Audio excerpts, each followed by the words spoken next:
ये रेलवे का सेंटर तो नहीं है, सेंटर तो बोलो ये केस। और during the pendency of case he should not be remove. I will explain all.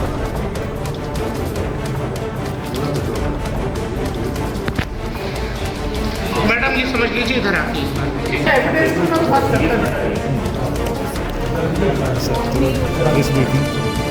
आप जांच नहीं कराइएगा तो हम आपकी कराएंगे।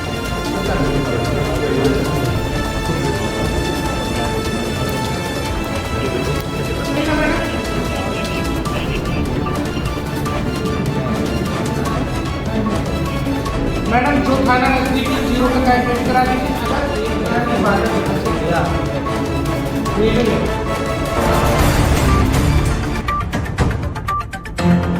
हमने परियत नदी और उससे जुड़ी हुई डेयरी के इलाके का विजिट किया और बहुत दुर्भाग्यपूर्ण है कि पॉल्यूशन कंट्रोल बोर्ड के ऑफिसर्स को बार बार बुलाने के बावजूद, डीएम के माध्यम से बुलाया हमने, वो ना बैठक में उपस्थित हुए हैं ना ही विजिट में उपस्थित हुए हैं। ये गंभीर खतरनाक लापरवाही है। इस बात का अंदाजा लगाया जा सकता है कि परियत इलाके की डेयरी इंडस्ट्री को लेकर के पॉल्यूशन कंट्रोल बोर्ड की असंवेदनशीलता किस हद तक है। मैं आपको एक बात और बताऊं, मेरे को जितना समझ में आया, एक 4 किलोमीटर के स्ट्रेच में 2 से 2.5 लाख लीटर दूध का उत्पादन अनूठा है, विलक्षण है। हमारा प्रिलिमिनरी आकलन ये कहता है कि 16,000 मजदूरों का जीवन यापन, उनके परिवारों का जीवन यापन इस डेयरी इंडस्ट्री से होता है। डेयरी इंडस्ट्री के लिए चारा, दाना, चापड़, खली प्रदान करने वाले हजारों किसानों का जीवन इस डेयरी से जुड़ा हुआ है।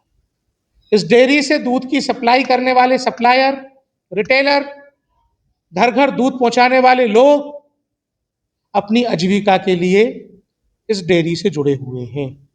ये बहुत विलक्षण बात है कि जबलपुर जैसा शहर 9 गांवों के डेयरी उद्योग के माध्यम से एक बड़ी आबादी को दूध के मामले में आत्मनिर्भर बनाता है। अगर हम कॉमन मिनिमम रेट्स पर भी देखें तो महीने का, साल का, क्षमा करिएगा, साल का 500 करोड़ के आसपास का दूध बेचा जाता है, जो लाखों लोगों की आजीविका का साधन है।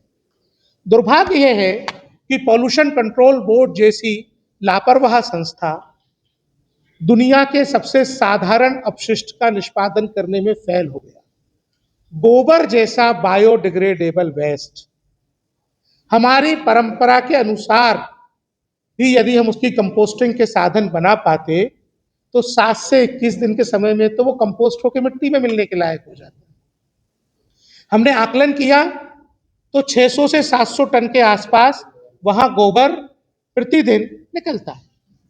एक ठीक मात्रा में यूरिन निकलता है भैंसों का, और ये दोनों सबसे सामान्य ढंग से बायोडिग्रेडेबल पदार्थ हैं जिनका कि निष्पादन हो जाना चाहिए था, बिना किसी हैवी केमिकल प्रोसेस के होना चाहिए।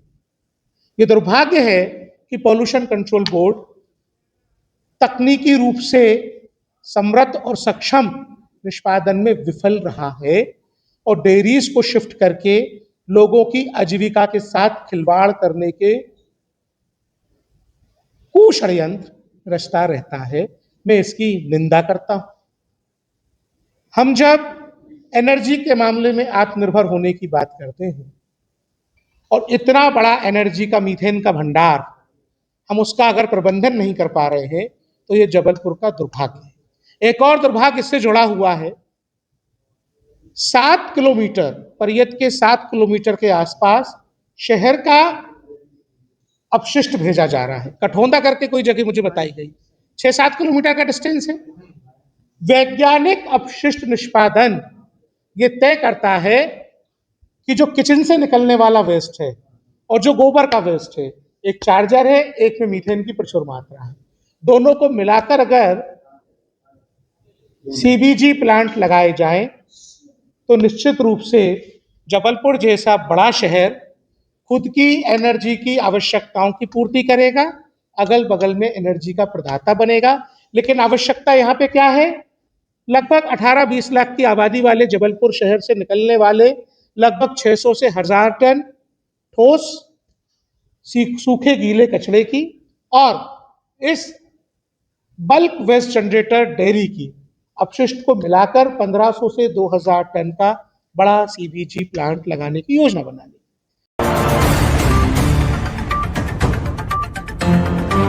जबलपुर में कुछ स्थानों पर विजिट किया और विभिन्न सामाजिक वर्गों के साथ बैठक करके मानव अधिकार संरक्षण के विषयों से जुड़ी हुई उनकी समस्याओं को जानने का प्रयास किया।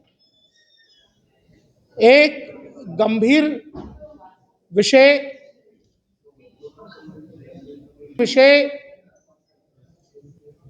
यहाँ के सफाई कर्मी अनुसूचित जाति के भाई बहनों का है। नगर निगम के साथ काम करने वाले अनुसूचित जाति के विभिन्न भाई बहनों ने ये बताया कि ठेकेदारों द्वारा उनको न्यूनतम मजदूरी से कम पर काम करवाया जा रहा है। ये गंभीर किस्म का अपराध है। हमने नगर निगम के प्रतिनिधि को आज इस बैठक में वीडियो एविडेंस के माध्यम से अवगत कराया है। श्रम अधिकारी के प्रतिनिधि को घटनाओं से अवगत कराया है। हम दिल्ली पहुंचकर स्थानीय प्रशासन को इस विषय में नोटिस जारी करेंगे। कहीं कहीं तो न्यूनतम वेतन से आधा वेतन दिया जा रहा है। यह अनुसूचित जाति के मजदूरों का शोषण है। इस शोषण को हम बर्दाश्त नहीं करेंगे। इसी से जुड़ा एक मामला भाई चंदन वाल्मीकि का है, जो इस समय मेरे साथ बैठे हुए हैं। रेलवे का एक ठेकेदार जो इनको पिछले कई वर्षों से नियोजित किए हुए हैं, वो आधी तनख्वाह एटीएम से निकाल लेता है। इनके खाते के स्टेटमेंट का जो पैटर्न है वो ये बता रहा है कि तनख्वाह डिसबर्स होने के बाद तत्काल वो तनख्वाह कैश विड्रॉ हो जाती है।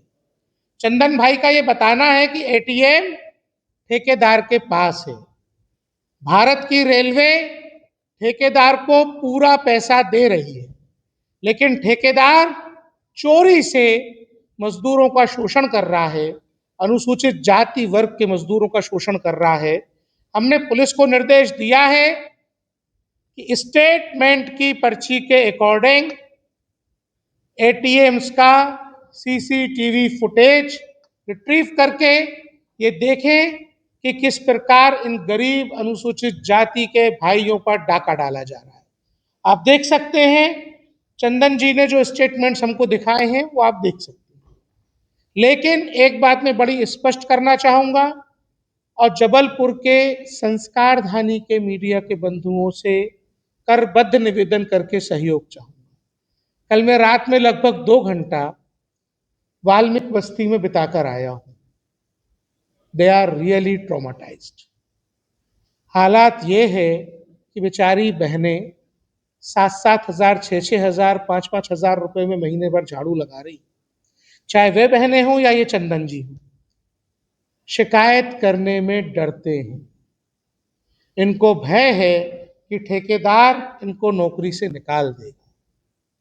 ये गंभीर स्थितियां हैं।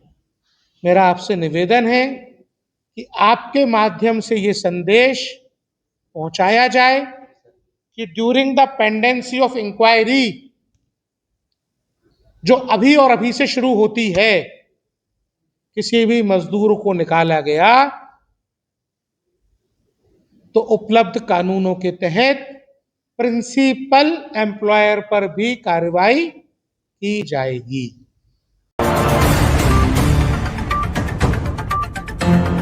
मैं काम कर रहा हूँ, मेरे को 7-7.5 साल हो गया काम करते हुए। मेरे को शुरू में 6,000 कुछ मिलती है, 6,000 मिलते मिलते 7.5 हुई, 7.5 से फिर मेरे को 8,000 मिली, फिर 8.5 हो गई। आती मेरी पेमेंट 15,000 कुछ रुपए है, लेकिन मेरे को हाथ पे 8.5 दिए जाते हैं। तो कभी ठेकेदार से कहा नहीं आपने कि हमने कहा है जितनी बात हुई उतनी ही देंगे, अधिकारियों से नहीं कहा कभी आपने? अधिकारी से बात करने का मौका ही नहीं मिलता। ठेकेदार कौन है? जी अपना SCS वाले हैं, SCS वाले हैं, ठेकेदार सदर में रहते हैं। SCS जी आपका काम क्या नाम रहता है? क्या साफ सफाई का काम करता हूँ सर, रेलवे रेलवे लोको तलैया। रेलवे के ठेकेदार का किसी से भी अधिकारी से कभी मिलना ही नहीं हुआ आपका? नहीं वो आते हैं और समझाते हैं, वो पेमेंट तो हम यानी उन लोग बोलते हैं कि पेमेंट ये बताना है, इतनी मिल रही वो बताना है। आपके जैसे कितने लोग हैं जिनको नहीं मिल पा रही? हम लोग को सभी को नहीं मिल रही, उतनी ही मिल रही जितनी हमको मिल अभी रही। माने कितने? जी 12-13 थे ना, सभी को उतनी मिल रही पेमेंट। नाम बताओ। Chandan Valmiki. Done, thank you.